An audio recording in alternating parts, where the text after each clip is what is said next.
नमस्कार, career wing पर आपका बहुत बहुत स्वागत है। Class 12th physics chapter number 1। कल हमने कौन सा टॉपिक खत्म किया था? वैद्युत द्विध्रुव की स्थितिज ऊर्जा और उसको घुमाने में किया गया कार्य। आज आगे का टॉपिक है वैद्युत फ्लक्स। 7-8 दिन में खत्म हो जाएगा चैप्टर। वैद्युत फ्लक्स, वैद्युत फ्लक्स किसे कहेंगे समझना। इंपॉर्टेंट क्वेश्चन है, ये भी एग्जाम में आए हैं।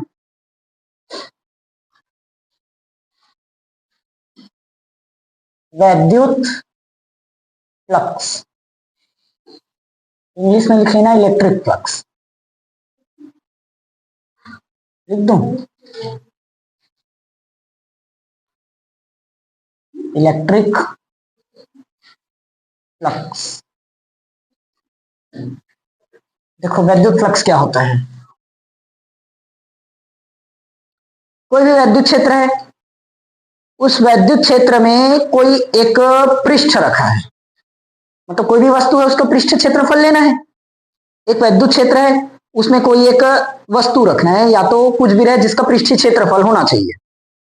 तो वैद्युत क्षेत्र में स्थित किसी पृष्ठ से अभिलंबवत गुजरने वाली संपूर्ण बल रेखाओं की संख्या को क्या कहते हैं? वैद्युत फ्लक्स। समझ में आया? समझाते हैं।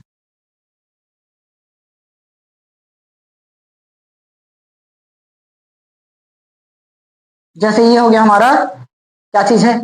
विद्युत क्षेत्र। क्या है? विद्युत क्षेत्र। हम इसमें एक, इसको कोई भी साइज का ले लो चलेगा, ठीक। हमने एक क्षेत्रफल ले लिया, इसका क्षेत्रफल क्या एकदम छोटा सा क्षेत्रफल है डी, और ये वैद्युत क्षेत्र को किससे प्रदर्शित करते हैं? ई वेक्टर, सदिश राशि है ना ये। तो सभी जगह पर वैद्युत क्षेत्र क्या है? एक समान है। सभी जगह पर वैद्युत क्षेत्र क्या है? एक समान। डी ए क्षेत्रफल। डी ए का मतलब, ए का मतलब क्षेत्रफल और डी का मतलब सूक्ष्म, बहुत ही छोटा क्षेत्रफल। समझ में आया? तो किसी भी वैद्युत क्षेत्र में, किसी भी वैद्युत क्षेत्र में क्या होगा? उसके पृष्ठ से गुजरने वाली संपूर्ण बल रेखाओं की संख्या, संपूर्ण बल रेखाओं की संख्या। समझ में आया? विद्युत क्षेत्र में स्थित किसी पृष्ठ से अभिलंबवत गुजरने वाली संपूर्ण बल रेखाओं की संख्या। देखो ना, ये पृष्ठ है और इसके लंबवत से जा रहा है ना। समझ में आया? किसी भी पृष्ठ से अभिलंबवत गुजरने वाली संपूर्ण बल रेखाओं की संख्या। अब सिर्फ वो लंबवत गुजरना चाहिए। समझ में आया? और कहाँ स्थित रहना चाहिए? वैद्युत क्षेत्र में। क्लियर हुआ? वैद्युत फ्लक्स समझ में आया? अब इसका व्यंजक निकालेंगे। देखो, माना डी ए क्षेत्रफल है, माना एक छोटा सा क्षेत्रफल क्या है? डी ए, जो कहां रखा गया है? वैद्युत क्षेत्र में। या इसको ऐसे बदल सकते हो, माना वैद्युत क्षेत्र में एक छोटा सा क्षेत्रफल डी ए लिया गया है। समझ में आया? माना वैद्युत क्षेत्र में एक छोटा सा क्षेत्रफल डी ए लिया गया है, तो संपूर्ण वैद्युत फ्लक्स निकालना है।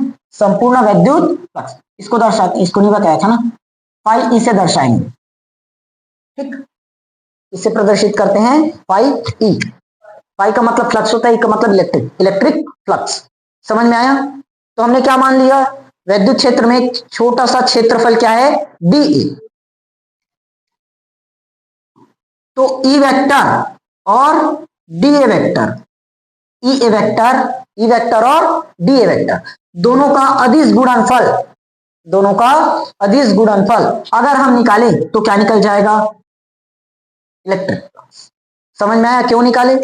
अब देखो, रखा कहां गया है? ई वेक्टर में। क्या लिए हैं? डी ए क्षेत्रफल वाला। इससे अभिलंबवत गुजरने वाली संपूर्ण बल रेखाओं की संख्या। जैसे मान लो 1 मीटर स्क्वायर है, 1 मीटर स्क्वायर, इसका मान मान लेते हैं 5 है, और हमने डी ए क्षेत्रफल लिया है, और पूरे डी ए क्षेत्रफल का मान लेते हैं 3 मीटर स्क्वायर है, तो मान कितना आएगा?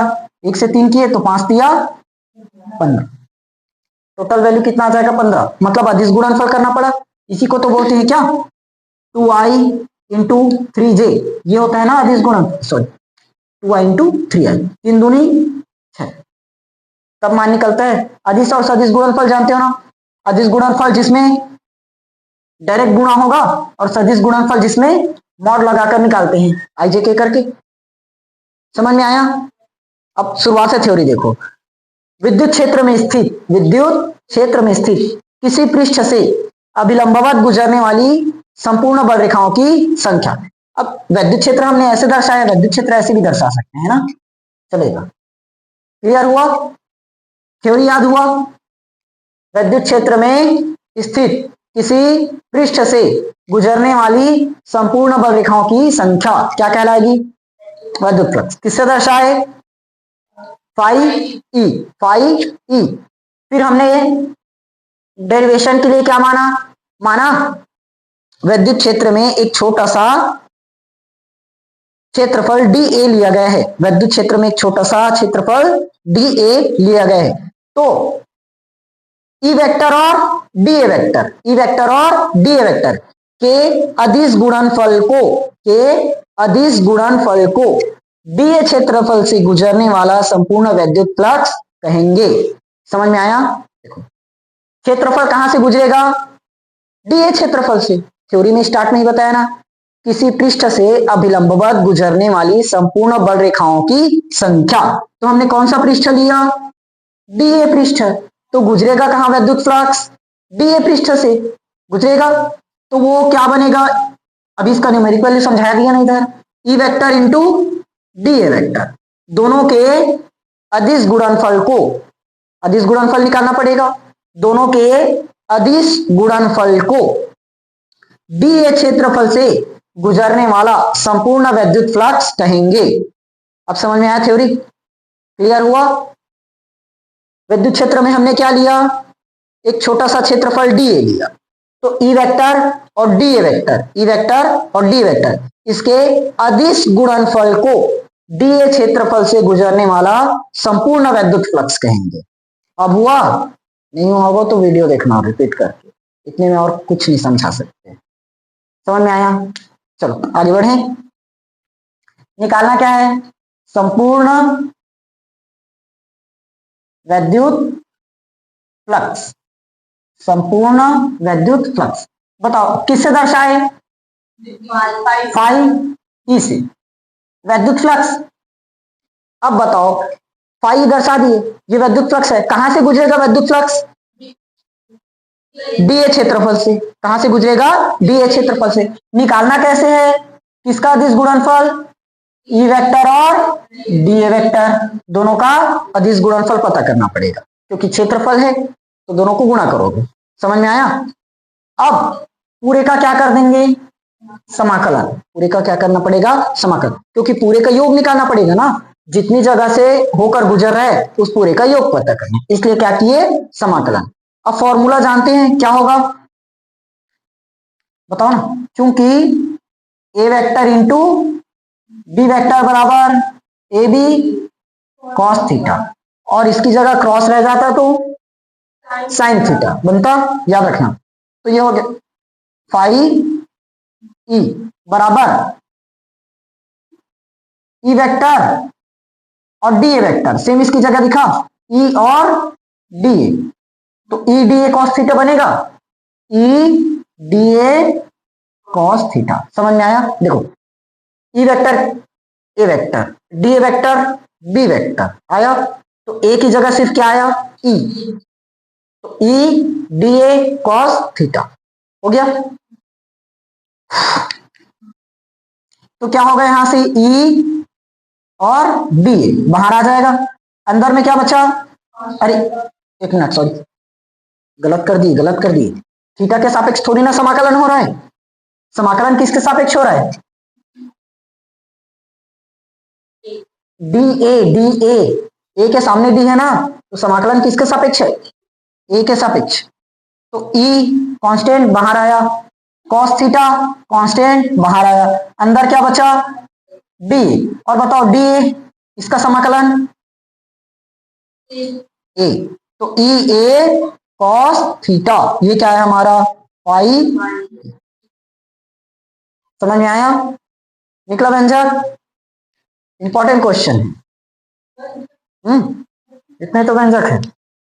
थ्योरी बस इसका है। शुरुआत में क्या जाने, वैद्युत क्षेत्र में स्थित, वैद्युत क्षेत्र में स्थित किसी पृष्ठ से अभिलंबवत गुजरने वाली संपूर्ण बल रेखाओं की संख्या क्या कहलाएगी, वैद्युत फ्लक्स। इसको दर्शाए किससे, फाई से। अब इसका थ्योरी बनाना पड़ेगा व्यंजक के लिए, तो क्या लिखेंगे, वैद्युत क्षेत्र में एक छोटा सा क्षेत्रफल डी ए लिया गया है, वैद्युत क्षेत्र में छोटा सा क्षेत्रफल डी ए लिया गया है, तो ई वेक्टर और डी ए वेक्टर के अदिश गुणनफल को, ई वेक्टर और डी ए वेक्टर के अदिश गुणनफल को डी ए क्षेत्रफल से गुजरने वाला संपूर्ण वैद्युत फ्लक्स कहेंगे। समझ में आया, ई वेक्टर और डी ए वेक्टर का अदिश गुणनफल संपूर्ण वैद्युत फ्लक्स होगा, कहां से गुजरने वाला, डी ए से गुजरने वाला। क्लियर हुआ, ये तो आगे वैद्युत फ्लक्स। अब इसका मात्रक बना लोगे क्या, मात्रक निकालने नहीं आएगा, लिखना लिखना लिखना, नोट्स दे दूं क्या पूरा लिखते रहोगे, उसके बाद लेक्चर घर में देखना आराम से। मात्रक देखो, ई ए कॉस थीटा है, कॉस थीटा का कोई मात्रक होगा क्या, नहीं हो सकता, नियतांक होगा, तो फाई ई, वो तो विमा ही है ना, तो ई है ना, ई का मात्रक होता है, ई क्या चीज है,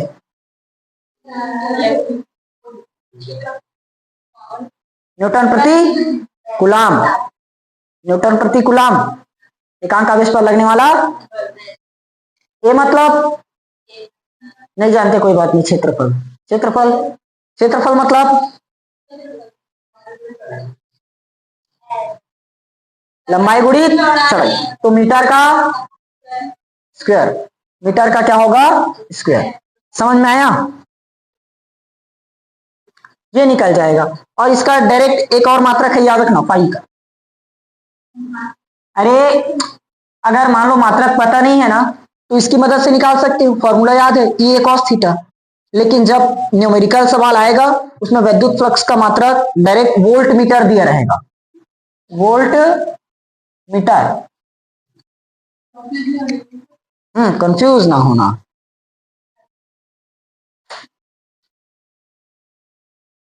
कहां से आया उसको बताना नहीं पड़ेगा, जानते हो, विमेय सूत्र निकालो, जल्दी बताओ।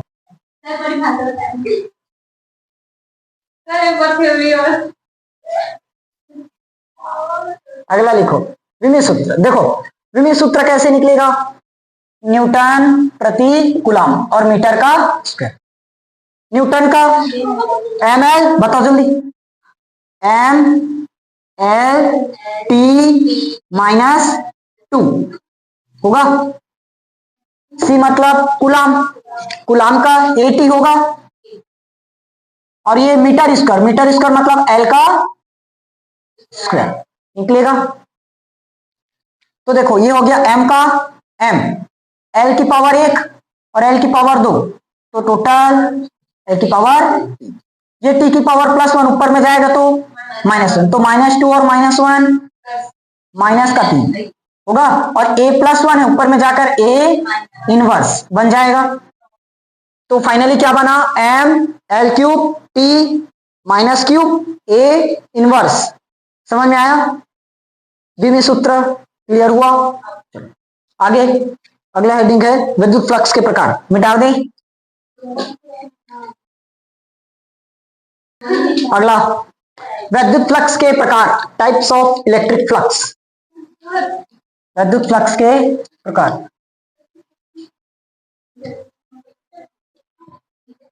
विद्युत फ्लक्स के प्रकार, types of electric flux, English में लिखें। 2 होगा, एक धनात्मक विद्युत फ्लक्स, ऋणात्मक विद्युत फ्लक्स, और दोनों का दोनों पेपर में आता है, धनात्मक विद्युत फ्लक्स और ऋणात्मक विद्युत फ्लक्स। समझे, समझ में आया, हाँ आ गया। चलो आगे बढ़ते हैं। देखो धनात्मक क्या होगा और ऋणात्मक क्या होगा उसको पहले समझना।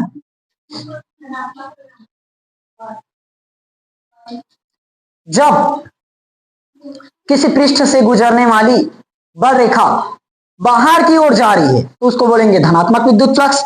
जब किसी पृष्ठ से गुजरने वाली बल रेखाओं की संख्या अंदर की ओर आ रही है, मतलब बोलेंगे ऋणात्मक विद्युत फ्लक्स। समझ में आया? देखो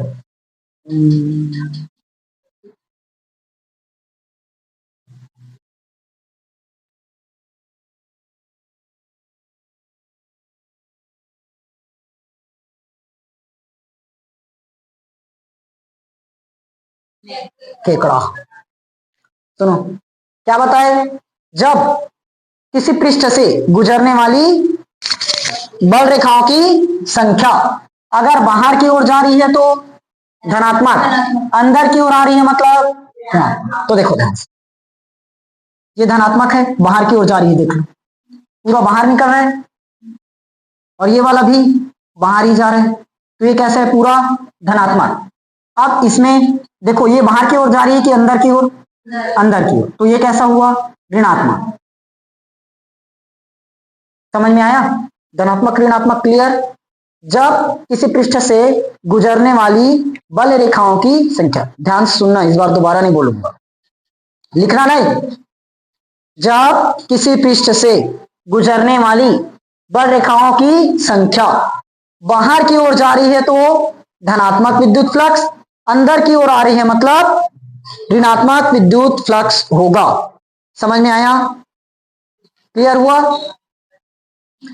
हाँ, इसमें होगी अपसरित, अपसरित, इसको याद बस रखना, समझने की जरूरत नहीं, और इसमें होगी अभिसरित। समझ में आया? अब देखो एक इंपॉर्टेंट क्वेश्चन है, ये क्वेश्चन थोड़ा सा घूम कर आएगा, घूम कर आएगा। जैसे जब विद्युत फ्लक्स का मान 0 से बड़ा होगा, 0 से बड़ा, जब विद्युत फ्लक्स का मान 0 से छोटा होगा, 0 से छोटा, तब इसके लिए चित्र बनाएंगे, मतलब आरेख खींचिए, रेखा खींचिए, जो भी आएगा डायग्राम करके, तो यह कैसे बनेगा। जब विद्युत फ्लक्स का मान क्या है, 0 से बड़ा, 0 से बड़ा मतलब धनात्मक की ऋणात्मक, धनात्मक, तो प्लस वाला बनेगा इस तरह से, ये बाहर की ओर जा रही है, ठीक। इसी को हमने इस तरह से निकाल दिया, अलग बस कर दिया, और ऋणात्मक में अंदर की ओर आती है ना, तो ये लो आई अंदर की तरफ, तो ऋणात्मक मतलब 0 से और धनात्मक मतलब 0 से बड़ा। तो अगर इस टाइप से क्वेश्चन घूमा तो बन जाएगा, तो बस क्वेश्चन घूमेगा तो इतना ही घूमेगा। क्लियर हुआ? धनात्मक और ऋणात्मक में अंतर। अगला टॉपिक देखो, विभिन्न प्रकार के आवेश घनत्व। विभिन्न प्रकार के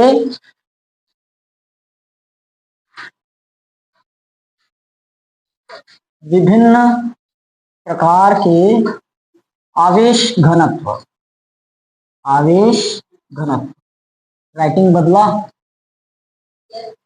अब अच्छा लिखा।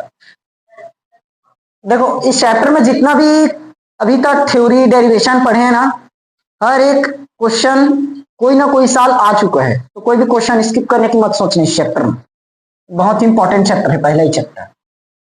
विभिन्न प्रकार के आवेश घनत्व, 3 प्रकार के पढ़ना है। पहला रेखीय आवेश घनत्व, रेखीय आवेश घनत्व, रेखीय आवेश घनत्व। दूसरा सरफेस, सरफेस मतलब पृष्ठ, क्षेत्रीय आवेश घनत्व। और तीसरा आयतन आवेश घनत्व, आयतन आवेश घनत्व। इंग्लिश में लिखोगे लीनियर चार्ज डेंसिटी, इसका सरफेस चार्ज डेंसिटी, और इसका वॉल्यूम चार्ज डेंसिटी। ठीक, चलो एक एक करके समझते हैं सबको। पहला रेखीय आवेश घनत्व, रेखीय आवेश घनत्व। थ्योरी इस बार खुद से लिखोगे, मैं सिर्फ समझाऊंगा, लिखूंगा, समझो। रेखीय आवेश घनत्व क्या होगा, किसी चालक के प्रति एकांक लंबाई में उपस्थित आवेश, किसी चालक के प्रति, रेखा का मतलब रेखीय, तो प्रति एकांक लंबाई में जितना आवेश रहेगा वही क्या होगा, रेखीय आवेश। किसी चालक के प्रति एकांक क्षेत्रफल में जितना आवेश होगा वो क्षेत्रीय आवेश, एकांक आयतन में जितना आवेश होगा वो आयतन आवेश। समझ में आया? कोई भी अपने पास चालक है, जैसे ये चालक हुआ, इस चालक के प्रति एकांक लंबाई में, प्रति एकांक लंबाई मतलब हर एक लंबाई में मतलब साफ है, 1/, करना पड़ेगा तभी हर एक का मान निकलेगा। तो प्रति एकांक लंबाई में, जैसे ये 5 टुकड़ा करना है तो भाग करना पड़ेगा ना, तो प्रति एकांक लंबाई में जितना चार्ज होगा वो क्या होगा? रेखीय आवेश। समझ में आया? और प्रति एकांक जो इसके क्षेत्रफल है, पृष्ठ सतह, इस सतह पर जितना चार्ज होगा वो क्षेत्रीय आवेश। और आयतन, जैसे इसको अगर मैं ओपन करता हूं पूरी तरह से तो अंदर में जितना पानी, जितना इंक आ जाएगा वही उसका आयतन होगा तो आयतन उसी को बोलते हैं ना, जितना इसमें इंक भरा जाए तो उस आयतन में जितना चार्ज होगा वो क्या होगा? आयतन आवेश। समझ में आया? तीनों चीज क्लियर? प्रति एकांक लंबाई में अगर चार्ज है मतलब रेखीय, क्षेत्रफल में चार्ज है तो क्षेत्रीय, आयतन में अगर चार्ज है तो आयतन। ठीक, अब इसको दर्शाते किससे हैं? इसको दर्शाते हैं अपन गामा है कि लैम्डा है, जो भी रहे, भूल गया, ये सिग्मा और ये रो, मत रो। समझ में आया? क्लियर हुआ? अब देखो ध्यान से, यहां कैसे बनेगा, इसका विनिमय सूत्र भी निकालना पड़ेगा, मात्रक बस। ये क्या है? रेखीय। दूसरा क्या है? क्षेत्रीय। और तीसरा आयतन। थ्योरी लिख लोगे ना? क्या बताए? जब किसी चालक के एकांक, प्रति एकांक लंबाई में उपस्थित आवेश की मात्रा को रेखीय आवेश कहते हैं। किसी चालक के प्रति एकांक क्षेत्रफल में उपस्थित आवेश को क्षेत्रीय आवेश, किसी चालक के प्रति एकांक आयतन में उपस्थित क्या होगा? आयतन आवेश। समझ में आया? अब देखो दर्शाए किससे रेखीय आवेश को?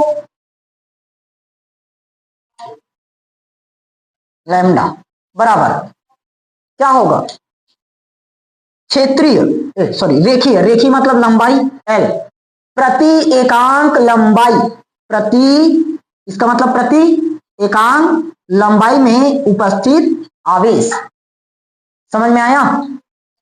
उसके बाद क्षेत्रीय को किससे दर्शाए हो? सिग्मा, प्रति एकांक क्षेत्रफल में उपस्थित आवेश। समझ में आया? क्यू से गुणा करना पड़ेगा इसलिए मैंने 1 को ही डायरेक्ट क्यू बना दिया। उसके बाद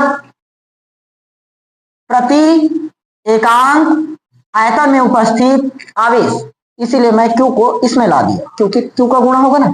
समझ में आया कि नहीं आया? लाइन अब क्लियर हुआ तीनों? मात्रक बता सकते हो? मात्रक बताओ। क्यू का मात्रक, क्यू मतलब आवेश का मात्रक। अरे कहाँ पढ़ रहे हो इतने दिन से? पता नहीं, हफ्ता भर हो गया। एल मतलब लंबाई का मात्रक, तो कूलाम प्रति मीटर। अगर इसको बदलोगे तो कूलाम मीटर इनवर्स, ऐसे भी बोल सकते हैं। सी मत समझना, सेंटीमीटर है। हाँ तो गलत है, कूलाम मीटर ही है, यहाँ ऐसे लगा लेना। समझ में आया? गलत होगा और क्या क्या होगा? नहीं, इसमें क्यू का कूलाम, क्षेत्रफल का मीटर का स्क्वायर, तो कूलाम। ठीक, अगर इंटू में लाओगे तो -2 हो जाएगा ना, ऊपर में जाकर इंटू में करोगे तो ये कूलाम प्रति मीटर का क्यूब, या ऐसे बोल सकते हैं कूलाम मीटर की माइनस। समझ में आया? क्लियर हुआ? ठीक, अच्छा है, अच्छा है, अच्छा है। अगला घन कोण। डायरेक्टली पेपर में ऐसे परिभाषा नहीं आएगा घन कोण किसे कहते हैं करके, लेकिन सामने जो डेरिवेशन समझेंगे उसमें ये काम आएगा, इसके बिना नहीं बने।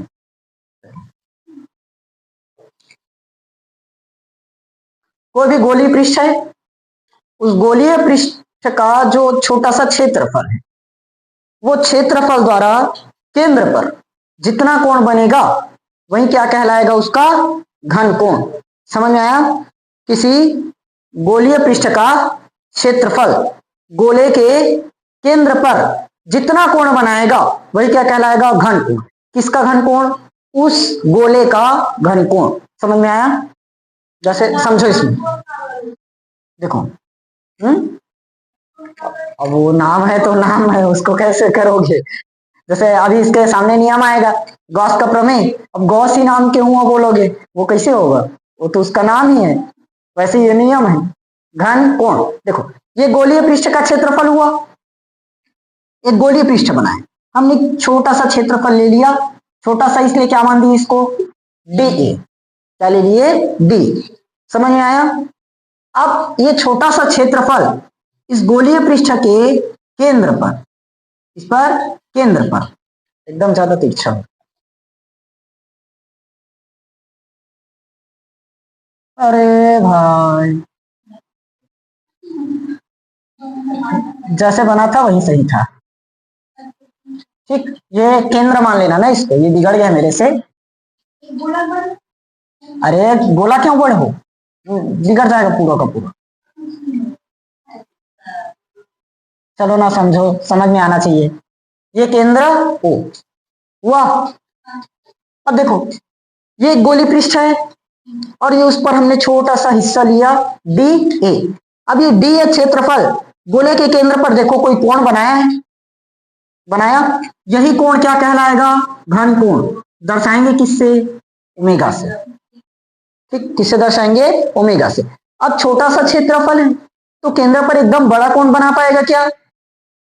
छोटा सा ही बनाएगा, इसलिए क्या बोल देंगे, डी ओमेगा।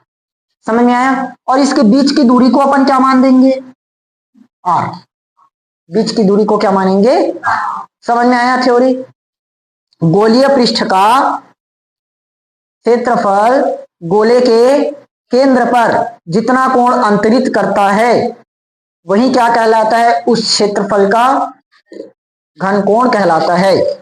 समझ में आया? किससे दर्शाए? ओमेगा से। क्लियर? फॉर्मूला डी ओमेगा, देखो क्या है, D omega, D A divided by R का square, D A divided by R square. Clear हुआ? मात्रक बताओ, पिछले साल में फिजिक्स में पढ़ रखे हो मात्रक, घन कोण का मात्रक क्या होता है?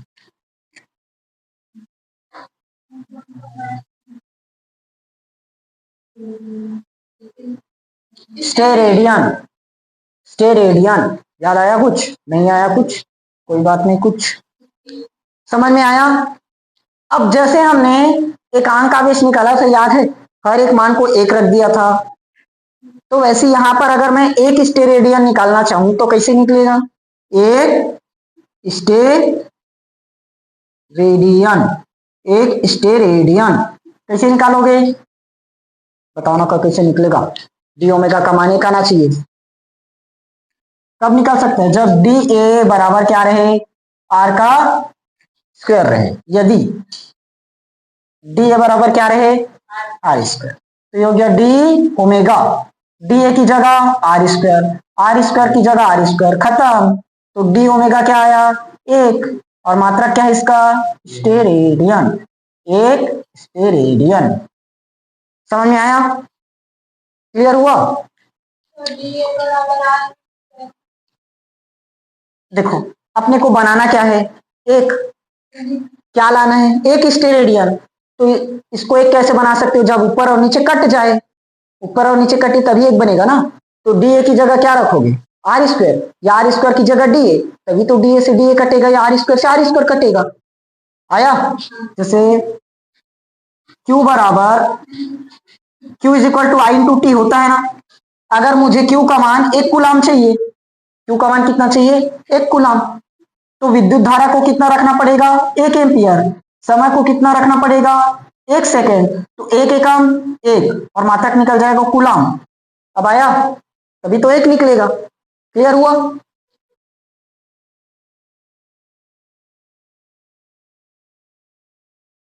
अच्छा, इसका थ्योरी कैसे बताएंगे? एक स्टेरेडियन क्या निकाले?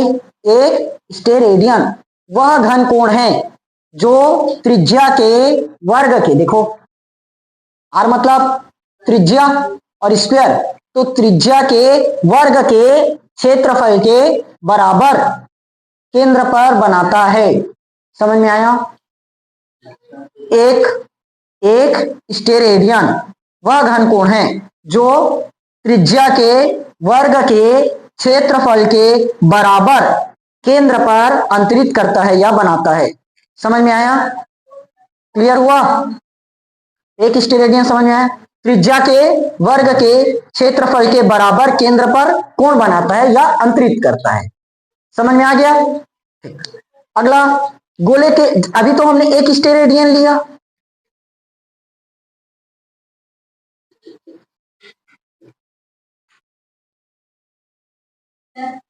नहीं शांति छो,